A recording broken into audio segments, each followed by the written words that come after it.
Hello everyone, welcome to another WordPress tutorial. In this lesson, we will learn how to create a WordPress theme from scratch, which means we'll be writing all of the HTML, CSS, and PHP code ourselves. Now for those of you that stumbled upon this video and are not interested in coding, I will say this. Obviously, one of the strengths of WordPress is that it allows people who would rather not write a single line of code to still create an amazing website. But if you are using a pre-built theme, I guarantee you that in the future, there will be changes that you wish you could make to your website, even if it's as simple as changing the way title text is output or moving an element up or down the page a bit. I can guarantee you that that moment will come. And if you don't have a basic understanding of WordPress themes, making those changes yourself will be tricky and you might need to hire someone to do it for you. But I'm here to tell you that with just a bit of basic understanding, all of a sudden, themes are not intimidating. Code is not intimidating. And you will have a firm grasp of which file to go to and what code to write to make something happen. So whether you love coding or you really just love WordPress and want to learn a bit more about how themes work, let's roll up our sleeves and get started. So currently, we're looking at a fresh install of WordPress. Now this is on my local computer. You can see localhost.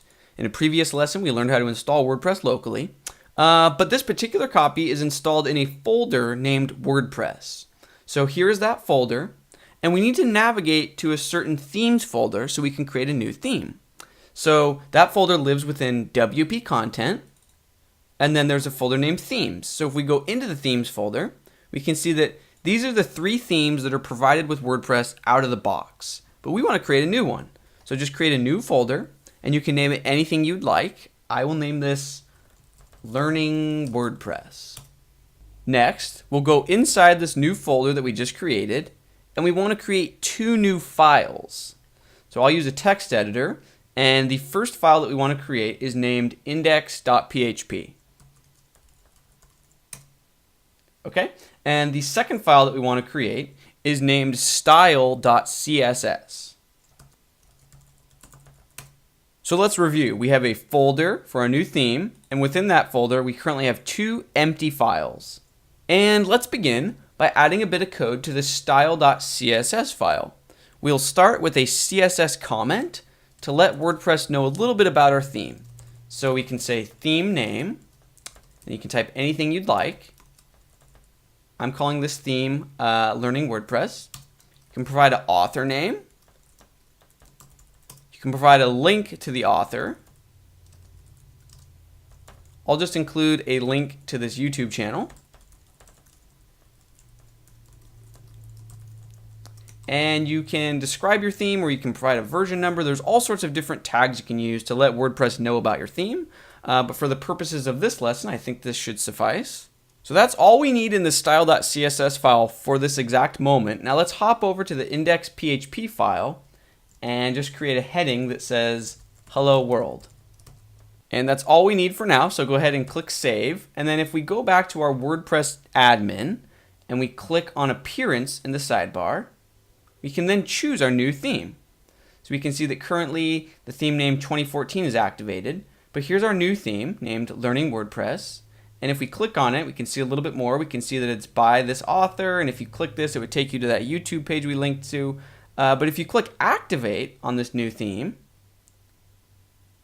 and then go ahead and view your WordPress website in the other tab, if you refresh, you can see the new theme that we just created, Hello World. Now, obviously, this theme is useless. No one wants a theme that just says Hello World. So let's give ourselves a real-world task. If we head over to our posts in WordPress, we can see that we have 2 posts, example post and Hello World. So let's give ourselves a goal. We want to output the title and the text for these posts on our homepage. So let's write the code to make that happen. So let's hop over to index.php, get rid of Hello World, and let's open up PHP. If this is your first time seeing PHP, do not worry. It's just a different scripting language. So if HTML is how we define and display our content, PHP is a scripting or programming language that lets us talk to databases, that lets us do more dynamic things. So for the time being, we're hopping into PHP so we can write code that talks to WordPress and gathers our content so we can output it on the page. Now the first bit of PHP that we will write together is referred to as the loop. The loop is central to WordPress, and it's aptly named. What we're going to do is loop through all of the different posts and output them on our page. So here's what the loop code looks like. We begin with an if statement. So if a condition is met, if we have posts, we want to do something. And what do we want to do? We want to loop through all of our posts. So while we still have posts left to loop through, we want to do something with each post. Then we'll end this while statement. Oops. So now any code between this line and this line will get repeated for each blog post. So we can include something like the title and the body text here. But let's go ahead and finish our skeleton logic. So we said, if this condition is met, if we have posts, do this. But what if we don't have posts? So we'll use an if the else, and we'll say, go ahead and echo a paragraph that says no content found. Okay, and then we'll close out our if statement,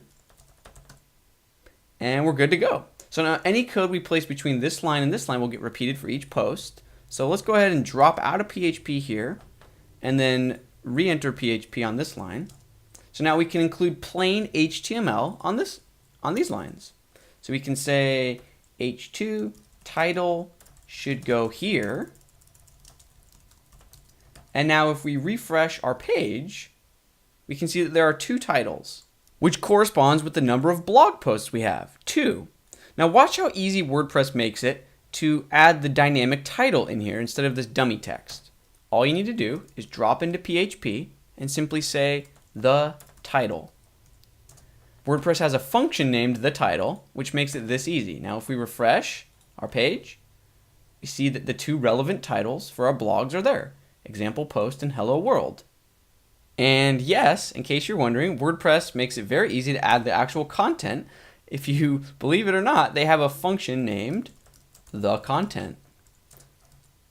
And if we refresh, we can see that there you have it. The content for each blog post has been added. Now let's go ahead and make these titles links so that if you click on one, then you're only viewing that blog post. So we'll create a hyperlink surrounding that text. And then instead of putting a URL in here, WordPress has a really neat function named the permalink. And it's that simple. So now if we refresh, we see that each title is a link, and if we click on it, we're taken to a page with only that post. So now that we have a page that's communicating with WordPress and outputting dynamic data, let's worry about adding a proper header and footer to the layout. So in our index.php file, we'll simply add a line that says get header, and towards the bottom, we'll include a line that says get footer. Yes, it is that easy. So now if we refresh, we can see that there's some sort of header and footer elements. The header consists of our site name and our tagline, and then a horizontal rule, and the footer has a bit of text as well. But you might be thinking, how can we customize this? We didn't write the code for this header and footer text. So it's very easy. In our theme folder, you can just create a new file named header.php, and also another file named footer.php. So now that we created these empty header and footer PHP files, if we refresh our page, we can see that there's no longer a header and footer because these files are completely empty. So now let's add a bit of code to these so we can have full control over our header and footer. So we'll start with header.php. Now, header is not the most exciting file, but is probably one of the most important files. This is where you include code that all web pages need. So for example, a doc type and your opening HTML tag. Now a quick note here, if we're opening the HTML tag in our header, that means we'll probably want to go to our footer.php file to close this HTML tag.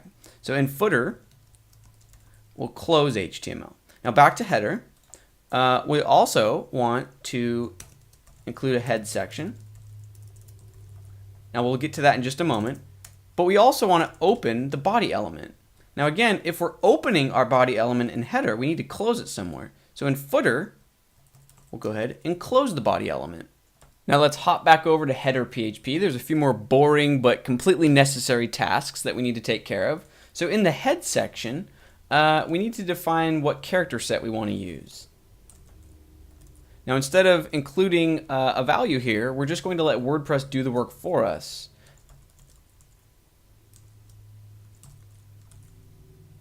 Using this function. Okay, and we also, let's include a line to make our site responsive. So we'll say viewport content equals the width of the current device. And let's include a very simple title. So this is not optimal for search engine optimization. We'll learn how to optimize the title in future lessons, but for today, let's just very simply output the name of the site. So we'll say blog info name. Drop out of PHP again. Close the title. And then finally, before we close out our head section, we want to use a WordPress function named WP head. And what this will do is later on, if we add different plugins to the site or all sorts of different things, WordPress gets to have the final word. So before we close out head, this way WordPress can add any other code that it wants to automatically add after the code that we manually added. Okay, and then there's just a few more quick boring tasks that we need to complete. So on the HTML tag, we can go ahead and specify which language is being used. So language attributes. And then on this body tag, WordPress has a really neat function named body class, and we'll get into why this is useful later, but basically it's going to allow us to target different pages with our CSS very easily. So for now, all we need is to open and close PHP and then use a class named use a function named body class. So now that this heavy lifting is done, we can add the code which will define what we actually see visually at the top of our page. So for example, the name of the website or the phrase or motto of the website. So we can include a section named site header, and we'll just include the proper code. So we'll say in this heading 1 element, let's output the name of the website. So that's the blog info function, and then we can pass it a parameter of name. That will output the name of our site.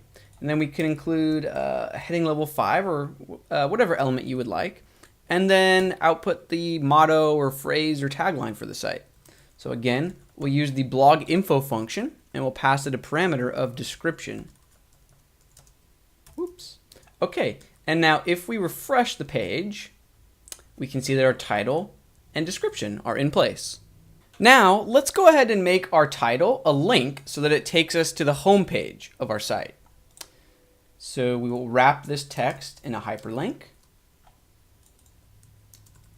And then to output the URL for our home site dynamically, we will use the WordPress function named home URL. It's that simple. So now if we refresh, you can see that if we go to example post, to only view that post, we can click the header to go back to the home page. Now just a quick note, if you wanted to actually change the phrasing of your site name or of your tagline or your description, you don't do that within the PHP files of your theme. You do that in the WordPress dashboard. So for example, you would go to settings, and then you can see that this field controls the title of your site, and this field controls the tagline. So the key here is that you don't want anything to be hard-coded into your theme if possible. You want most data to live within the WordPress dashboard, or in other words, in the WordPress database. Moving on, so let's go ahead and finish our footer.php file because header is complete for the moment. Now we want to use a function named WP footer. If you remember, we used a function named WP head in our head PHP.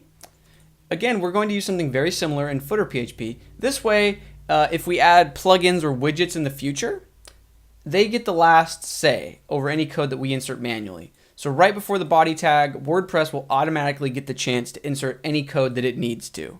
So now that that's taken care of, let's go ahead and add a bit of custom text in our footer. So we can create an element with a class of site footer. And inside it, we'll include a bit of text that simply outputs the name of our site and then the year. So blog info, name, and then we'll include the copyright symbol and the year. Oops. Okay, so we're using the PHP function name date, and then we're passing it a parameter of capital Y, and that will output the year. So now if we refresh our page, we can see the name of our site, copyright, the year. So now we have a custom header, a custom footer, and we have the main content of our blog posts. Let's go ahead and add a bit of styling because currently the site looks quite default and ugly. So maybe let's change the fonts, maybe add a bit of layout and spacing.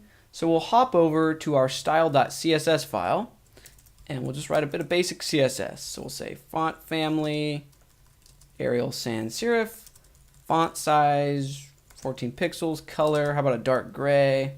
Okay. So if we refresh, we see that literally nothing changes. And that's because we need to make sure that this style.css file is actually being included when visitors view our page.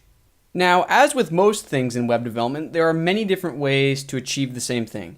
So we could add a link to our style sheet in the header file in this head section. Now, I'm not going to say there's a right or wrong way of including your style sheet, but I'll show you my favorite way to do it. It does not involve the head section directly. So actually what we're going to do is create a new file in our theme folder named functions.php. Now, whether or not you include your CSS file this way, you are going to need a functions.php file regardless. So this is a good place to start. Now we're going to use PHP to write a function that imports our style sheet.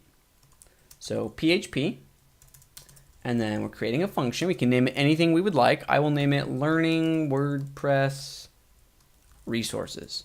When I say resources, I mean any CSS or JavaScript files that we will need for our theme. At the moment, we just need the one default style.css. So we'll use the WP in Q style function. And we're just going to pass along the URL of our style sheet. There's a really neat function in WordPress named getStyleSheetURI. So we use that to our advantage. So our function is complete. Now we just need to add this function so that it actually runs. So add action. Oops. And then we're just going to pass in the name of the function we just created, which is Learning WordPress Resources. Now this may seem like a long-winded way to simply call in a CSS file, but trust me, as your theme grows more complicated and you're importing more files, you will be very glad that you did it this way. So now if we refresh, we can see that the font changes because our style sheet is being included properly. So now we can hop back to our style.css file and continue to improve the appearance of our layout. So let's go ahead and give the text a little bit more line height in between each line. Let's try this value. Also, let's change the color of the links. Here's a nice blue value.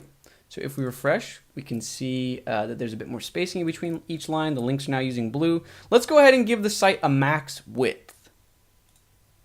So we'll create a comment that says general layout, container, max width. Let's go with either 920 or 960.